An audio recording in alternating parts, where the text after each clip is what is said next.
Thank you for coming. I'm Angelica Diggs, so I'm the executive director of the Montclair History Center, for those of you that I do not know, and also great to see familiar faces tonight. So thank you for joining tonight's History at Home, which is on the first Chinese settlement on the East Coast, which was actually right here in Belleville, New Jersey. So it's really exciting. It's a topic I'm learning still a lot about. So I'm really excited for our presenters to share their history and understanding what they've learned about these communities. Before we begin, I said it 3 times. I'm sorry, but I'll say it one more time. If you're more than one person or more than 20 miles, just put that in the chat. Our grant funders love to know it. And tonight's program was made possible by a grant from the New Jersey Council for the Humanities, which is a state partner of the National Endowment for Humanities. All throughout tonight, please feel free to use the chat. We'll do an official live Q&A at the end of this evening, either via chat reading on your behalf, or we'll welcome you to unmute and share your thoughts as well. So I do want to just introduce our speakers and historians who are here with us this evening. So tonight from AAPI New Jersey is Rosalind Xiao and Sulin Miao. Rosalind is the co-executive director of AAPI New Jersey and leads their Teach Asian American Stories initiatives to support New Jersey education and implement the historic AAPI curriculum mandate. Rosalind lives in New Jersey with her husband and 2 children. Sulin is the proud daughter of immigrants from China. She is a graduate of the University of California in Berkeley with a background in education and mental health. As a current curriculum and program consultant for AAPI, Sulin designs curriculum and educational resources, community programs, professional development, you name it, for educators to teach the stories of the Asian and Pacific Island diasporas. Tonight, our other speaker is Michael Perrone from the Belleville Historical Society. So he is a lifelong resident of Belleville and has served as president of the Belleville Historical Society for over 10 years. The Perrone family has been very active in the Mason contracting business for many years and restored a lot of historical monuments throughout the northern New Jersey, some people might be familiar with. Michael began his venture into learning about the Chinese community through his work through the Historical Society. And he was really stunned to discover in 2015 that the Belleville Chinese community was the first and most significant on the US East Coast. And that's what we're going to be learning about tonight through all 3 of our presenters sharing about this history and hidden history and narrative that we want to shed more light on tonight. So our first presentations will be from Rosalind and Sulin, and then we will switch screens, and then we'll take it over to Michael from Belleville Historical Society as well. So I'm going to go ahead and ask Sulin to start sharing her screen, and we'll get started this evening. Hi, everyone. My name is Rosalind Xiao. Thank you so much, Angelica and the Montclair History Center, for inviting us to share this story with you. In my role with AAPI New Jersey, I am working on Teach Asian American Stories, which is our initiative to support teachers implement the AAPI curriculum mandate for K-12 public schools. We started off as a grassroots advocacy organization back in 2021.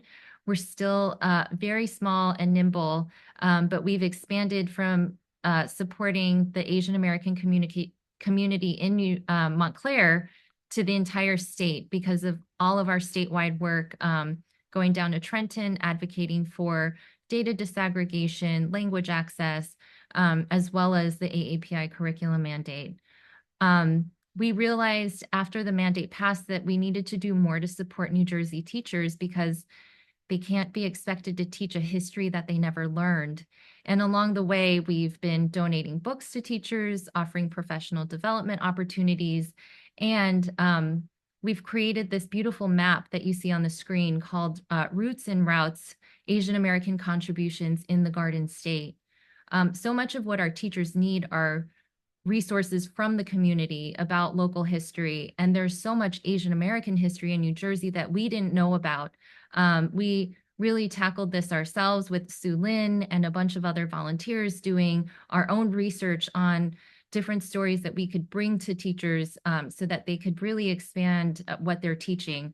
Right now, we have Roots and Routes available for teachers. We will ship it to any teacher in New Jersey who wants it.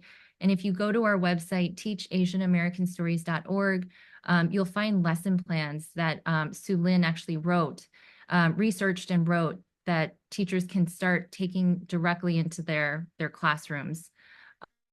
For Belleville specifically, we worked with Dr. Beth Lou Williams from Princeton University, who had done a lot of research on the first Chinese immigrants to Belleville. And Sulin will take you through a lot of that work of what we learned about Belleville and the Chinese community, what brought them here. And it's going to be very interesting to tie that into everything that Michael's researched and all of the artifacts that he's discovered at the church itself. But I'm very excited to share all of this with you. So I'll turn it over to Sulin. Thank you so much, Rosalind. And like Rosalind said, Belleville is featured right here on our Roots and Routes map. It's symbolized with this red brick church, which we're going to talk a little bit about the significance of that in a bit. I'm going to start with a land acknowledgement, which is just a way for us to learn about, recognize, and honor the Native or Indigenous people who are the original caretakers of the land and places that we're talking about.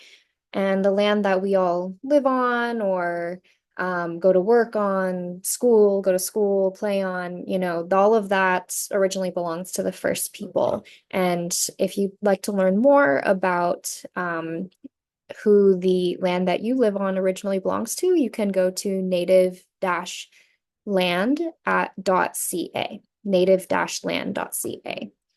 And so for Belleville, this land that Belleville is originally originally belongs to the Stockbridge Munsee Band of Mohican Indians, who are Lenape peoples. And the Mohican Munsee land extended across 6 states from present-day Vermont to New Jersey. And today, the Stockbridge Munsee, also known as the people of the waters that are never still, have been assigned a reservation in present-day Wisconsin. I also want to offer a ancestor acknowledgement, which is just a way for us to learn about, recognize, and honor the ancestry of the people we are learning about. So the Chinese people who lived and worked in Belleville, New Jersey, that we will be learning about today, were mostly from the province of Canton, also known as Guangdong in China, which is right here on this map of China. And it's likely that many of them came from the area in Canton called Toisan, where more than 60% of the first wave of Chinese migrants came from. So to kick us off tonight, I am going to read an excerpt about the events at Belleville in 1870. Late at night on Tuesday, September 20th, 1870, a line of horse-drawn carriages quietly pulled up in front of a large brick factory. They secretly transported 68 Chinese workers into the small, unsuspecting town of Belleville, New Jersey. The men had been employed by Captain James Hervey, who owned the Passaic Steam Laundry Factory, located just across the river from downtown Belleville. Hervey had the men travel in the dark of night because he knew that his actions would cause uproar. So my question for you all, and I would love to hear from you in the chat if you want to put your responses in the chat, or if you prefer not to use the chat, I'd love to hear from maybe 1 or 2 people. Why do you think Captain Hervey knew his actions would cause an uproar? Why do you think that? I'd love to hear from a couple folks.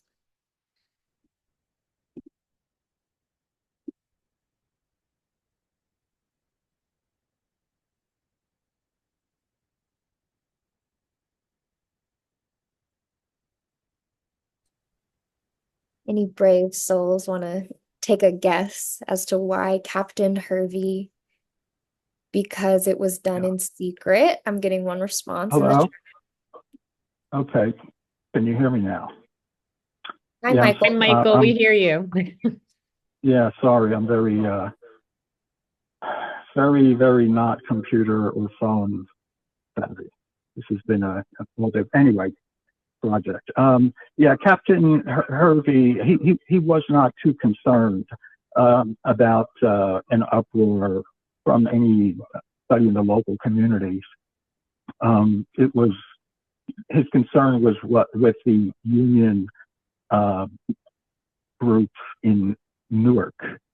So it was just easier to bring them in at night because when the Chinese workers went to North Adams, Massachusetts, they were met by 2,000 very angry people because North Adams, Massachusetts was a union town, and the Chinese workers there had been hired to replace the union workers.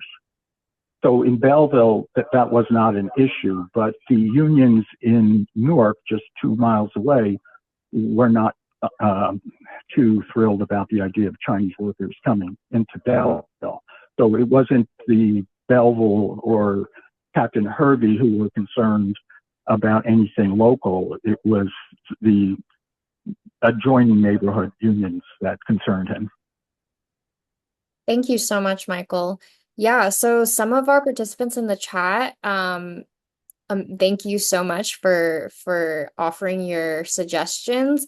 I think a lot of people had similar ideas, like I'm getting some people talking about labor, that workers might feel threatened, that there was a negative feelings towards the Chinese community, and all of those are true. And to Michael's point about labor unions being threatened or feeling threatened, having to perceive like this perception of a threat, that's exactly, yeah, what the concern for an uproar was. So I am just I think there's an echo, so Michael, I'm just going to mute you for now, just as a heads up. Okay, so I kind of want to set the scene a little bit for when these 68 Chinese workers arrived in Belleville, New Jersey in 1870. What was kind of, going on at the time? So just a couple quick facts. These workers were brought to work at the Passaic Steam Laundry Factory in Belleville, New Jersey, with many, many more to come in the years following. And this was the largest steam factory in the country, steam laundry factory in the country at the time. These Chinese laborers migrated from California, where many had worked on the Transcontinental Railroad. And for more than 15 years, Belleville was home to the first Chinese community on the East Coast, where they worked alongside Irish women. So this article right here on the left, it's titled The New Invasion. And this was an article published in the New York Tribune on September 23rd, 1870. So if we remember our quote on the last slide, this is 3 days after the Chinese workers arrived late at night in Belleville. And so we're going to take a look at how are Chinese people being described in this article. So just to highlight a few pieces of this article, even the title itself, Invasion, to describe the coming of Chinese people into Belleville. This is defined as the Chinese problem. Chinese people are being described as, quote, tawny heathens, as having outlandish viands and strange implements, as a menace to a class of laborers, meaning the Irish, and that they're subject to lofty scorn and Christian fury, and that it is Bridget and Mary Ann's whose domain is now invaded, and that refers to a stereotypical Irish women. That China has sent her latest cargo of laborers, describing them as a cargo, as objects. And the article also uses Chinaman and Celestial, which are now considered derogatory racial slurs towards Chinese and Asian people. And it also talks about their queues fluttering over thousands of washboards across the Atlantic states. And by queues, the article is referring to the braids that many Chinese men wore their hair in at this time. And so the main points that, we can draw from this article are that the author, and by reflection, the many American people felt that Chinese were a threat to Irish migrant laborers. And as a reminder, the Passaic Laundry Factory in Belleville, New Jersey, was mostly had Irish women workers working there at the time before the Chinese arrived. And the second is that there was this fear of Chinese people spreading across the East Coast, as it says at the end, throughout the Atlantic state. So let's give a little bit of context to what was happening. Let's zoom out beyond Belleville. What was actually happening in the country at this time in the 1870s? So the migration and settlement of Chinese laundry workers in Belleville happened during a time in US history that we call the Exclusion Era, when there was widespread anti-Chinese sentiment, violence, and legislation. And most of this was seen on the West Coast, where the majority of Chinese migrants were. But white Americans and politicians feared that this mass unrest would follow Chinese people as they migrated east for work. And so these three political cartoons from the late 1800s provide just a small snapshot of what anti-Chinese exclusion was like at the time. So I want to direct your attention to this one in the middle right here. This was actually an advertisement poster for a laundry product called the Magic Washer. This was in 1886. And as you can see here, we have a drawing of Uncle Sam, who is holding up this proclamation, and he is physically kicking out this very cartoonish, dehumanized depiction of a Chinese person with more tumbling down the hill. And in his other hand, he's holding a container of the Magic Washer product. And up here in the corner, it says, "Don't use this if you want to be dirty." And so what we can discern from this political cartoon is, this is when you Google like Chinese exclusion, this is often the first image that comes up. It is a very literal description of Uncle Sam, who symbolizes America, kicking out Chinese people. And with the laundry products, saying don't use this if you want to be dirty, it's also associating Chinese people with dirty. And this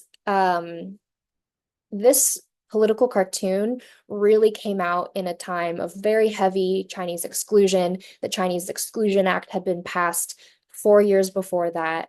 And it was also at a time where Chinese people were becoming increasingly associated with laundry service. And so I also want to direct your attention to the other two political cartoons. So this one here on the left is called Throwing Down the Ladder by Which They Rose. It's a political cartoon by Thomas Nast. And what it shows is we have this wall that symbolizes entry into the United States, and we have this ladder, and the ladder is labeled emigration. And so at the top, you have these Irish and German immigrants who were able to climb this ladder of emigration and subsequently rise in status in America. But as the last of them crosses over, he actually kicks the ladder of opportunity and prevents others from ascending the ladder. And who do we see at the bottom of the ladder? Again, is this very cartoonish depiction of Chinese people. And so what that represents is after European immigrants ascend the wall into America, America's now closed and Chinese people are denied access. And if you can see at the top, this person that's depicted on the left wearing a top hat is Thomas Nast's rendition of an Irish man who is smiling and looking down at the Chinese immigrants below. And then we have another European immigrant here standing with his arms up in celebration. And so what this cartoon depicts is that there's a separation between a good kind of immigrant and a bad kind of immigrant. An immigrant we want, an immigrant we don't want. And it also shows that it sets Irish and Chinese immigrants apart.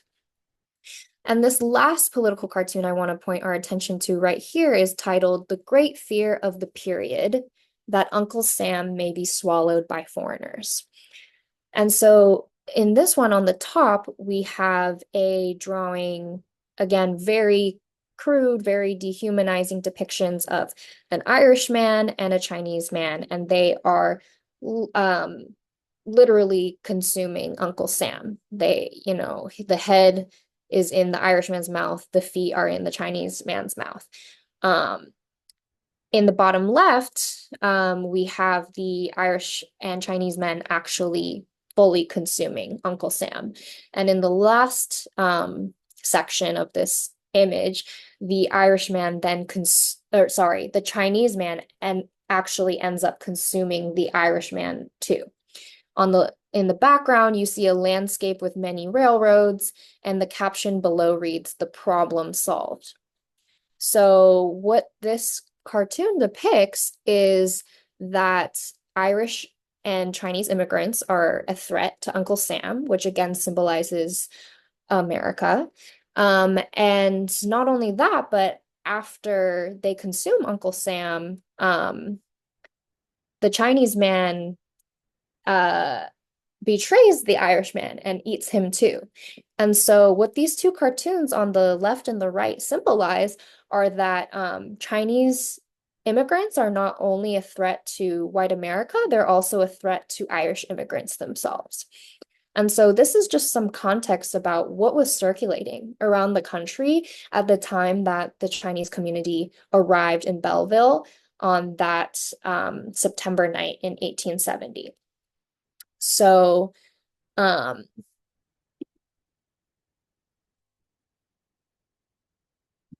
did Chinese people actually build community in Belleville after their arrival? Well, actually, evidence really points to their support for each other, as evidenced, for example, by this newspaper clipping, which reports on a funeral service for Ah Ling, one of the Chinese migrants who died shortly after arriving in Belleville. Ah Ling was given a proper ceremony and burial, which was attended by 200 to 300 people. And these two images on the right show the Chinese New Year celebrations that the Chinese community held annually for the people of Belleville and beyond. And this one in particular in the images was from 1876. They invited over 200 people. They prepared food, festivities, music. They invited people for tea and prayer in the Joss House, which is a temple. And they brought Chinese and white people together with a blend of cultures.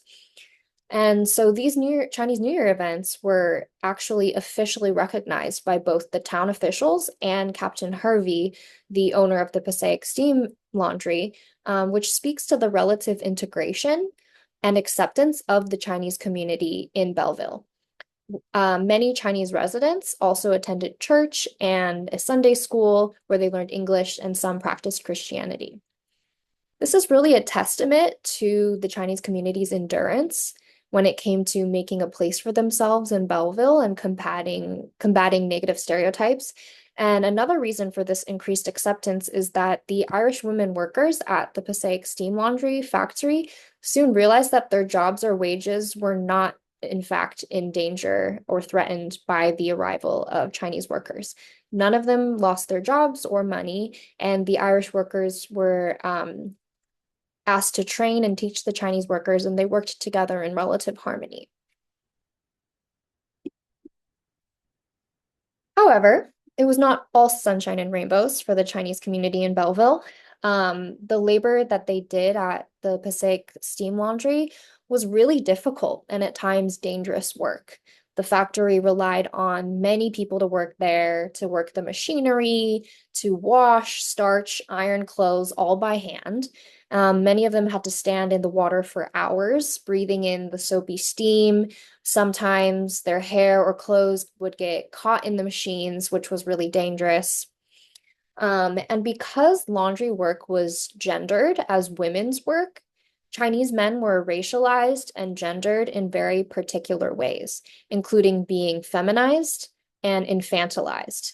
And we see evidence of this in a lot of the ways they are referred to as boys instead of men, or called, quote, girlish, or their cues are referred to as, quote, pigtails. And many of these harmful stereotypes of Chinese men have been reinforced and persist to present day.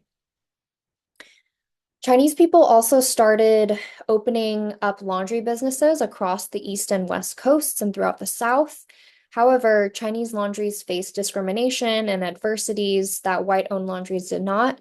The most famous case being Yick Wo v. Hopkins in 1886. San Francisco passed an ordinance in 1880 requiring all laundries and wooden buildings to hold a permit, but they only granted permits to white-owned laundries, putting 200 Chinese-owned laundry businesses at risk. And so laundry business owner Yick Wo challenged this law, and his case went all the way to the Supreme Court, which ruled that under the 14th Amendment, laws cannot be applied differently to different groups of people.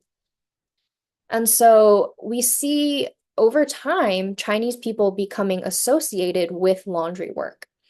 And they were also subject to really harmful stigma due to anti-Chinese exclusion that we talked about earlier. And Chinese-owned laundries, as a result, were targeted with hate crimes. Chinese laundry workers were disparaged and dehumanized. And in fact, the rise of the term French laundry actually started out as a code for laundries that did not hire Chinese workers.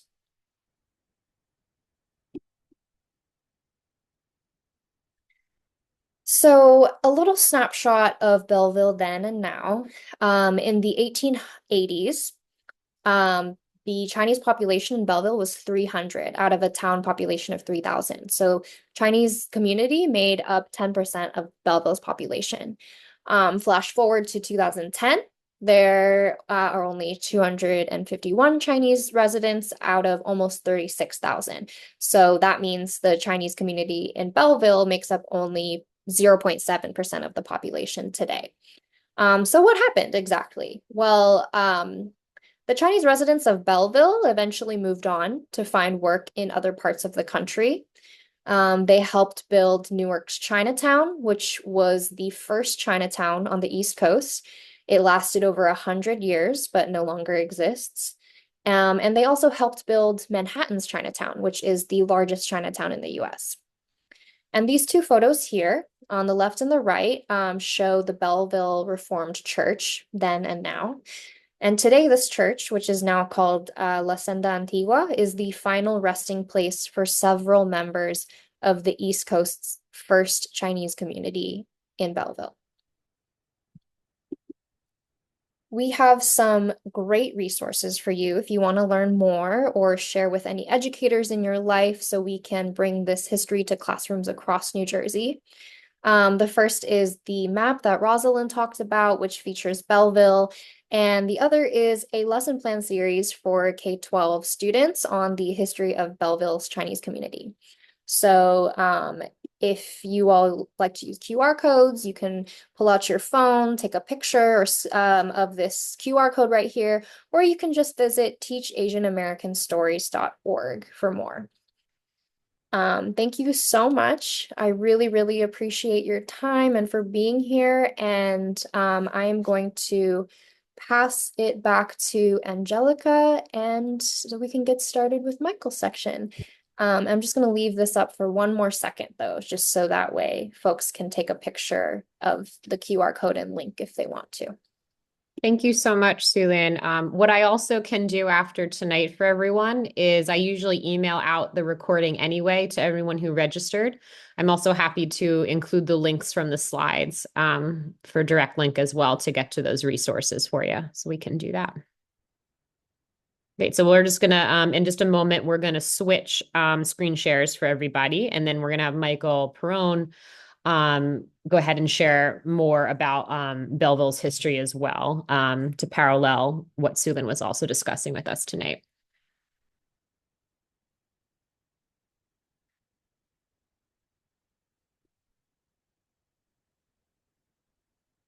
Okay, when you're ready, Sulin, we can go ahead and swap. Great. All right, let me get this screen up here.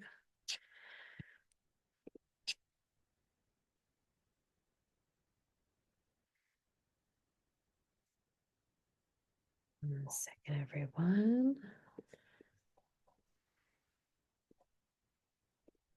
Okay, and then everyone can see that screen okay?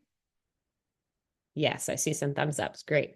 And Michael, if I'm going to unmute you, if you have not done so already.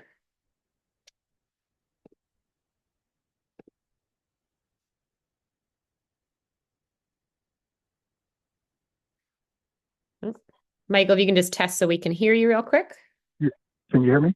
We can. Great. So Okay. I will just advance the slides, Michael, as you need. So I'm going to go ahead and mute myself and give the floor over to you. Okay. So we in Belleville, we were always aware that Belleville had been home to a Chinese community, but it wasn't until 2015 that we were stunned to learn from an Irishman that Belleville was home to the first Chinese community on the East Coast. So we immediately started doing some research the next day, going through the New York Times archives, and we were really shocked at what we had found and what we were finding. And initially, the first series document we came across was a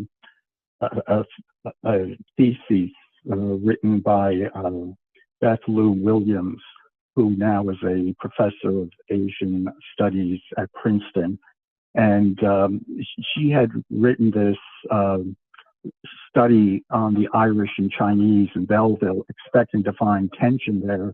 And she was really shocked to find that the opposite was true, that it was a harmonious situation compared to what was going on in the rest of the country at that time.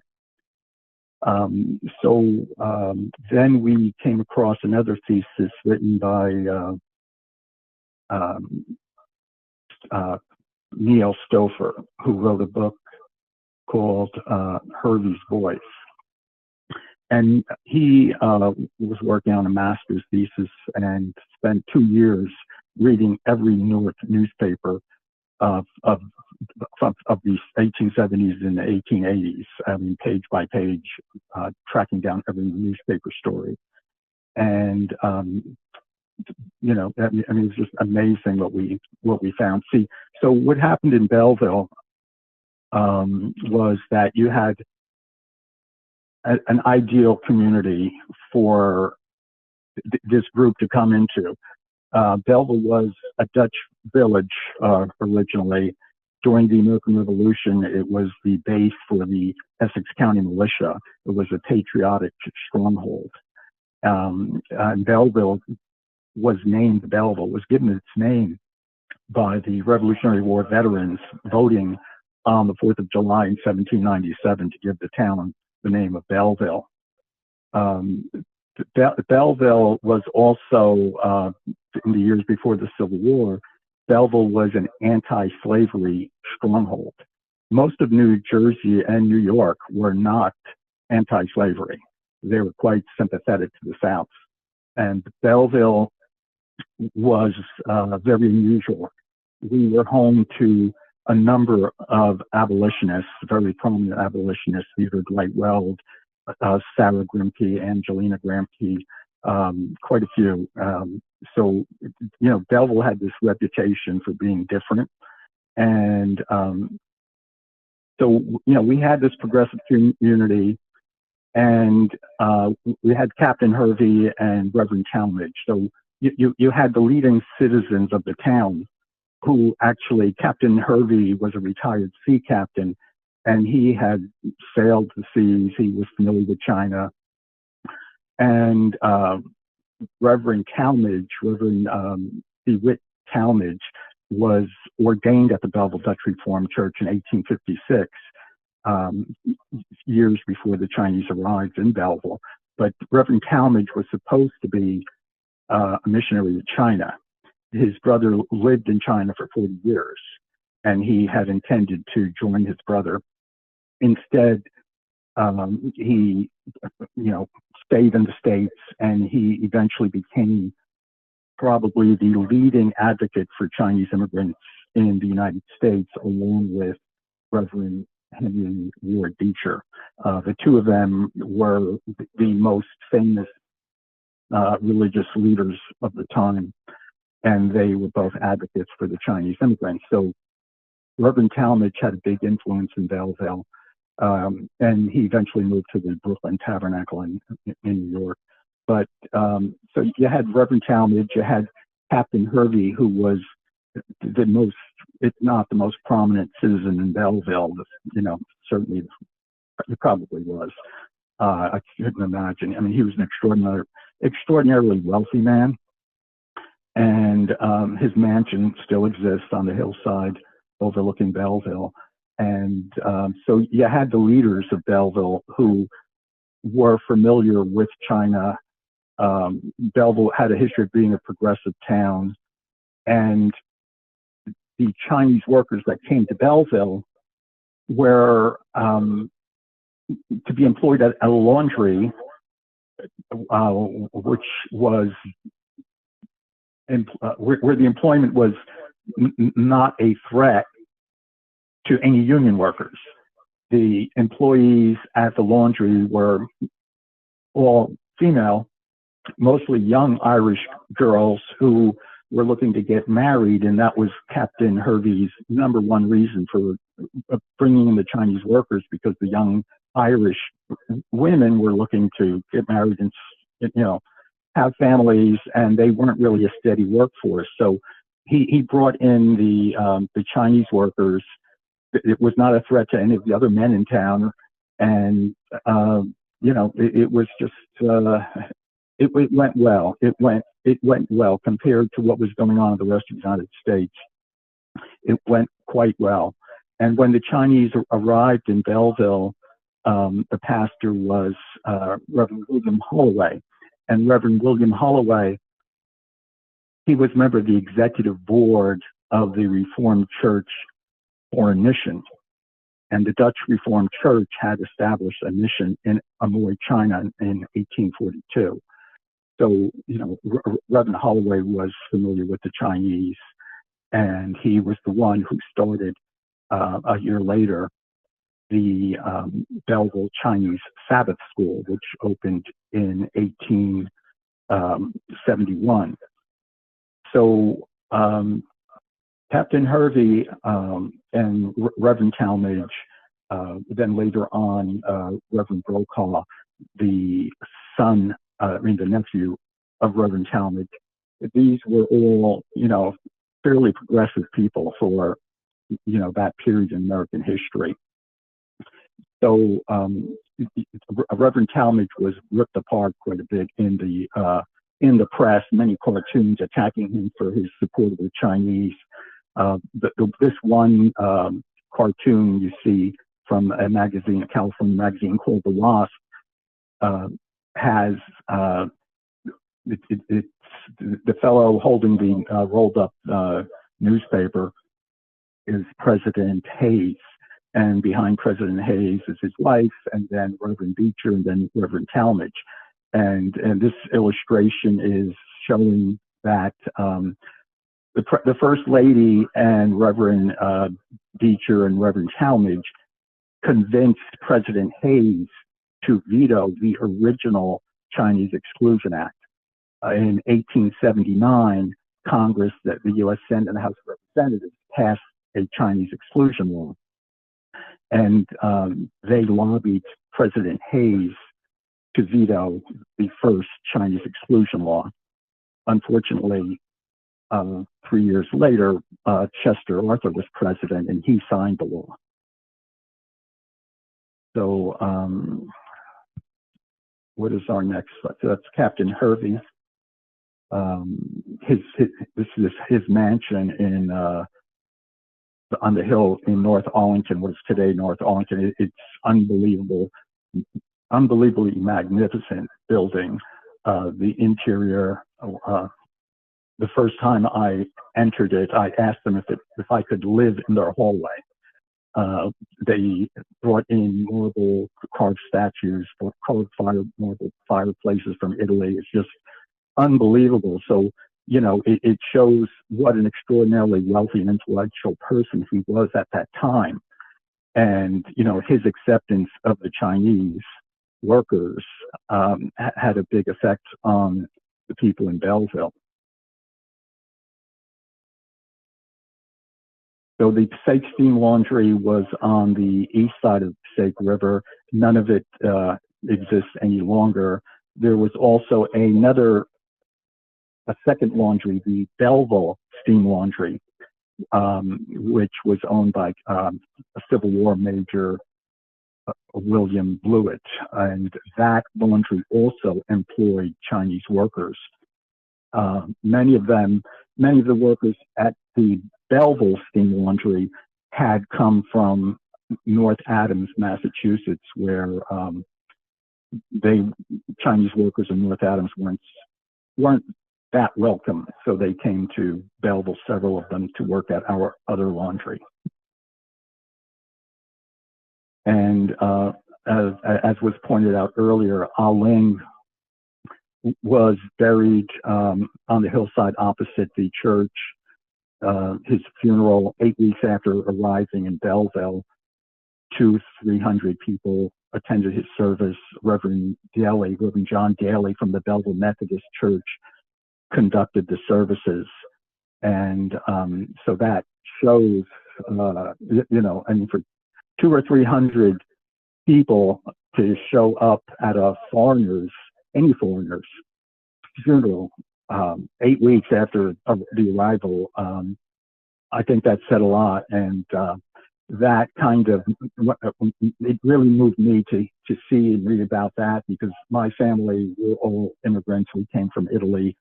And, you know, we know what it's like to be thousands of miles away from your parents and your family. And, you know, it's just really sad to think that these people, these workers, ended up buried so far away from home. And that's, you know, one of the reasons that we built the monument that we built at the church.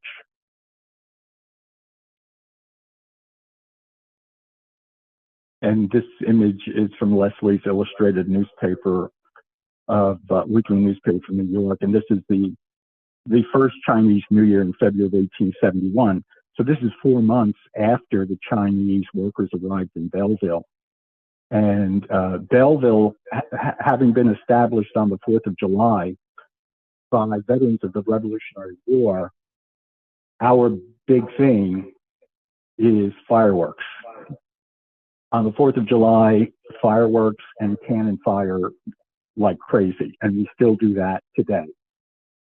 And so 4 months after the Chinese workers arrived from California, they show up, they come back from the train station with a wagon filled with fireworks for their Lunar New Year celebration. So, you know, they were welcome when they came in September. And I think when they came back from the train station with their order of fireworks from San Francisco, I think really that impressed everybody in town, that these people are into fireworks big time. And, you know, they're going to light off a wagon full of fireworks in the middle of the winter. We like these people. And so they just did everything right. And the fireworks have always been really important to Belleville. And to have fireworks, I mean, massive fireworks celebrations in February was just amazing.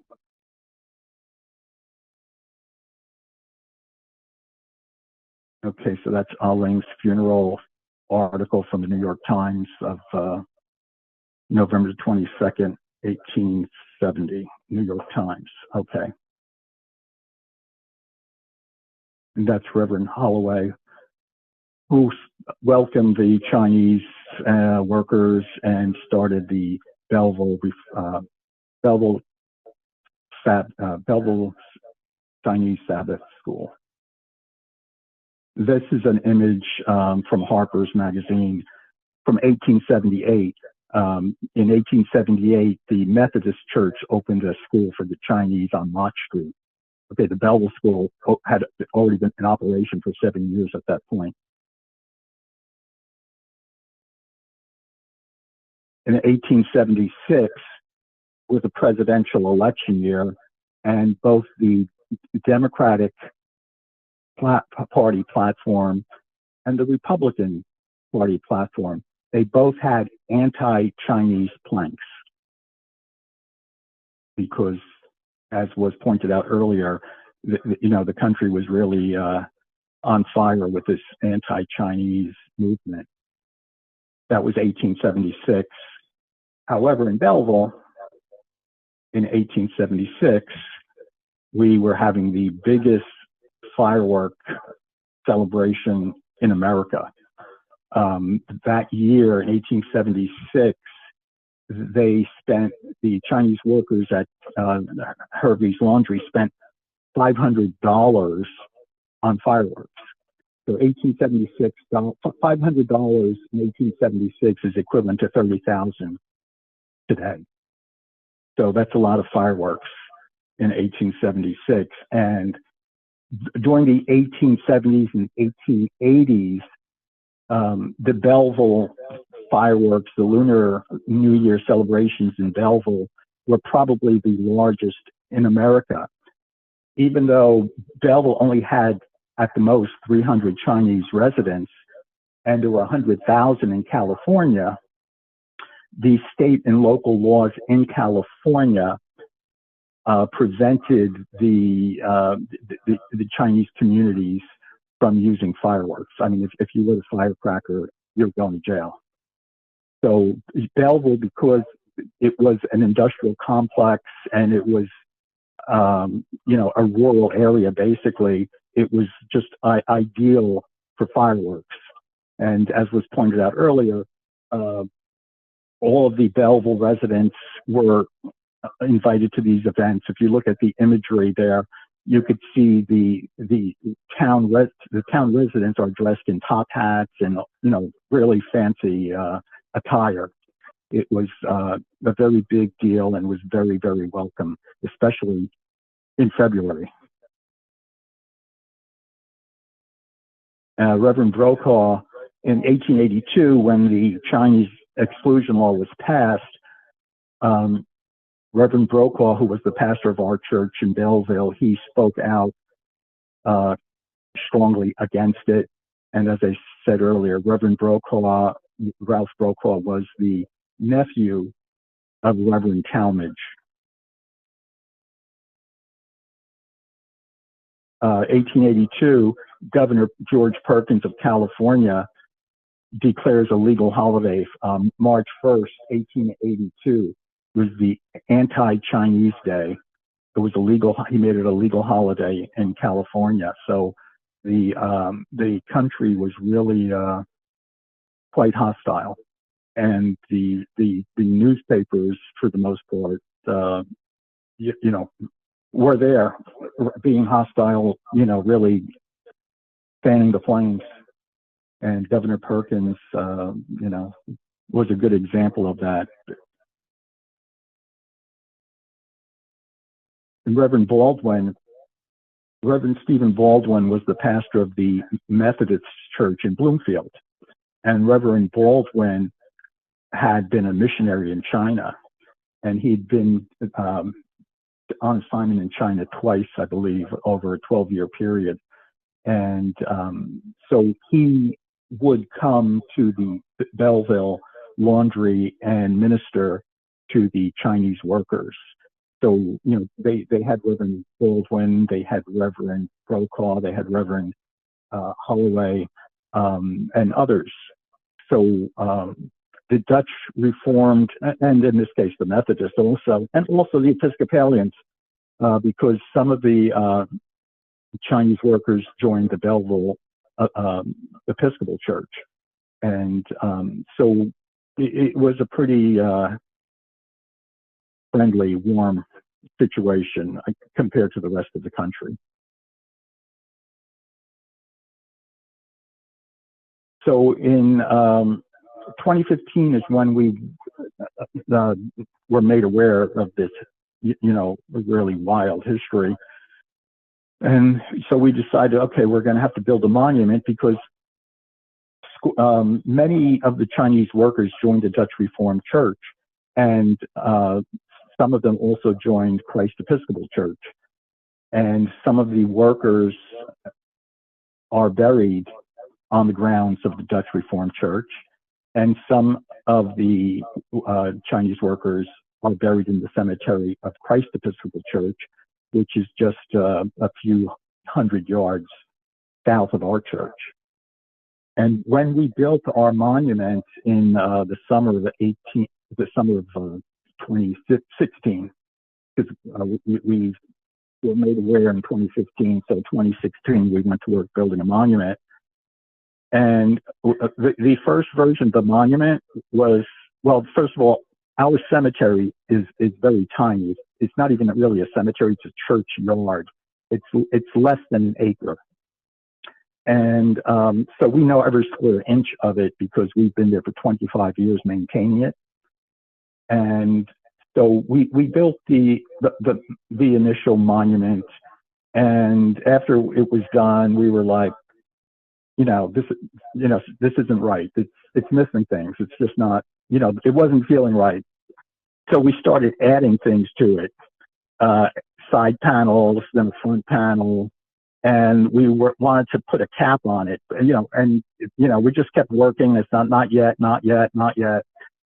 And so we wanted to find a cap for it, and we could not find an appropriate cap for it, looking at all different statuaries throughout New Jersey. And, this was like a month-long process. And we went and we're driving it up in New York State, and we stopped by a statuary up there and looked around and couldn't find anything. And then we wandered into the back fields of the statuary where they had like a statuary junkyard. And laying in the weeds and high weeds, we found this cap that you see on top of our monument. So, we got the forklift and we lifted it and put it on the back of our truck and brought it back to Belleville, and then 4 people carried it and set it on our monument. And that was on a Friday. Okay. The next morning, Saturday morning, 2 of us returned to the cemetery to inspect the grounds to get ready for the dedication ceremony. And walking in one area, which is our most used area, we noticed something protruding out of the ground. And in 25 years, we never found anything in the cemetery. I mean, we probed every square foot of the cemetery with rods looking for buried stones and things. We never found anything in 25 years. So, seeing something sticking out of the ground was like, what's that? So we dug it up. And what it was an iron. An iron, the type of iron that the Chinese workers would use. Okay, and the Chinese workers had a reputation for being very precise with their ironing.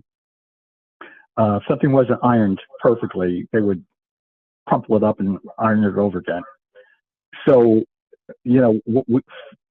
finding this iron upon the completion of our monument was a sign to us.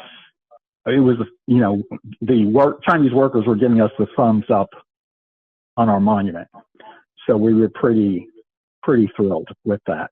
And that iron is on exhibit in New York at the Museum of the Chinese in America.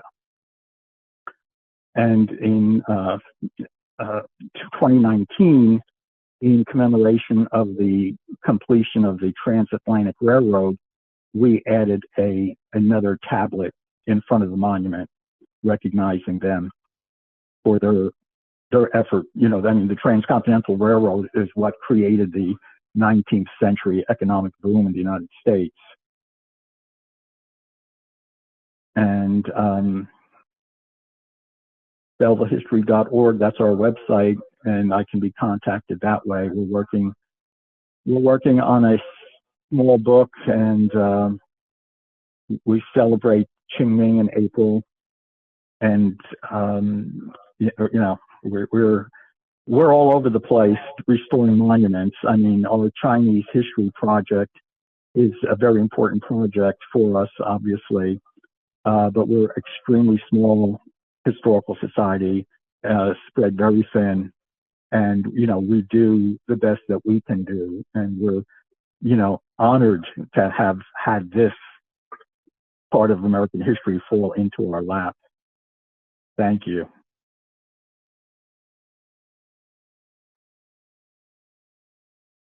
Thank you, Michael. Appreciate you sharing all the information with us. We'd love to take any questions that anyone has. Forgive me, I just have to scroll up through the chat, but in the meantime, while I do that, if anyone wants to just unmute and jump in for any questions for Sulin or Michael this evening on what they presented, feel free to do that. And I'm just going to scroll on up and find. Well, I will start with a question in the chat then. Oh, Michael, I think this is a question for you from George. What is the address of the house? I think this is referring to Hervey's home. Oh, the address. Or general location. Yeah. Well, it's right off of River Road.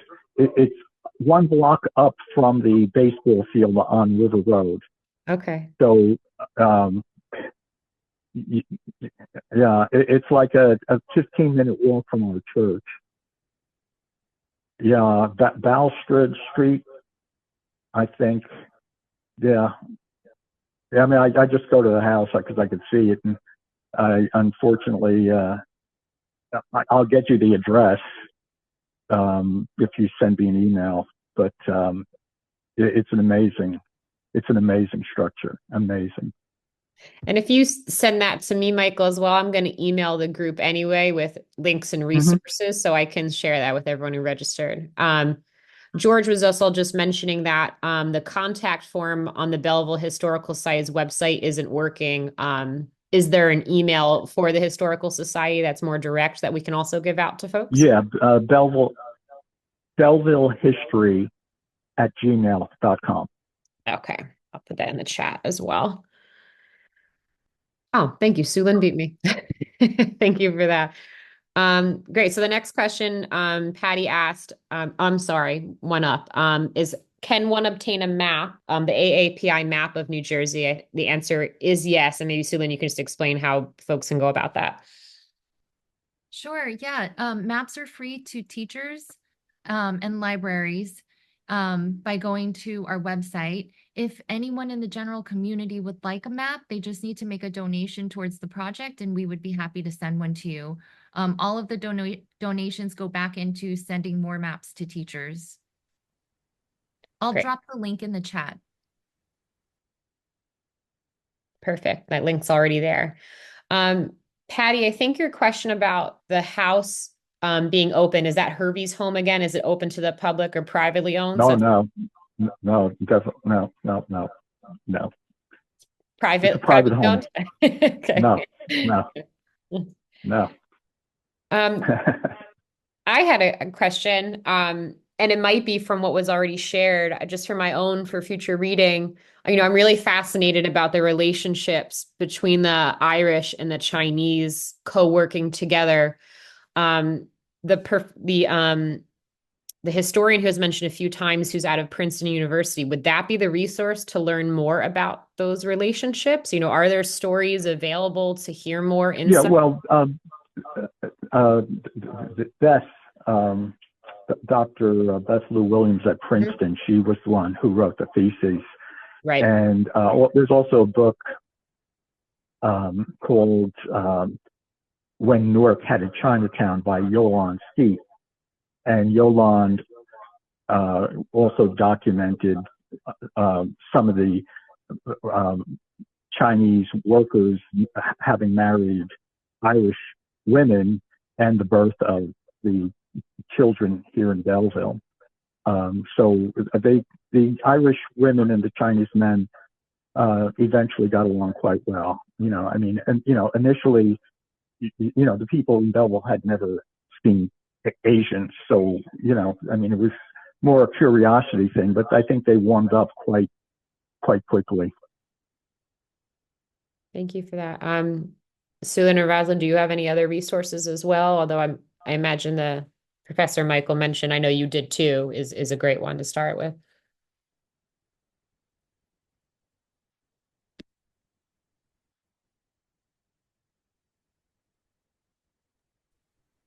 Resources to learn more about this history. Was that the Oh, question? the relationship between the Chinese and the Irish at Belleville at the time. I was just curious. Oh, okay. I'm so sorry about that. I think that the thesis that Michael mentioned by Dr. Bethany Williams is such a fantastic read. Okay. Um, I don't know if it's publicly available, Rosalind. Okay. It's not? Okay, so you might have to request a copy from her. She's a professor at Rutgers, is that right? Princeton. Princeton? Okay. Graduate of Rutgers. Yes. Professor at Princeton. But yeah, really, really interesting history on Irish and Chinese relations. Great. And then Elaine posted in a question. There was a closing date on the monument. What happened next? Or Elaine, feel free to unmute if you need to clarify anything there. Yeah, Well, by that point, I noticed on the monument that it started 70 something or other. 1870 is when they arrived Oh, so in what happened? Belleville. Why is there a closing date on the monument? Well, those years, 1870 to 1886, were the heyday when Belleville was the central of, Chinese action in the region. We had the Lunar New Year celebration. We had the Joss House, the shrine. Those were things they didn't have in New York. The people in New York, the Chinese community in New York, complained that they had to travel to Belleville. And so by 1886, the laundry business was slowing down, and they were starting to get pressure from unions, because now unions were growing stronger. And they were putting pressure on the owner of the laundry to dismiss the remaining Chinese workers, which he ultimately did in December of 1886. So that put an end to the fireworks and the Joss House. There were still some Chinese in Belleville. There was a small Chinese laundry that operated 2 doors down from our church. There was another small Chinese laundry that was diagonally across the street from the church. But once the laundry closed, the fireworks celebrations ended, the Lunar New Year fireworks ended, and the Joss House ended it. And, there was just so much more opportunity in Newark and New York City. So, Belleville wasn't really the place to be anymore. But there were still Chinese residents in town. It's just that the fireworks, which were the big draw, and the Joss House were no longer in existence. So they were just more or less absorbed into the communities. And Yeah, but most of them were moving to Newark and opening laundries in Newark and moving to New York City. Obviously, there was much more opportunity in the city of Newark, just 2 miles away, and in New York City, just 10 miles away.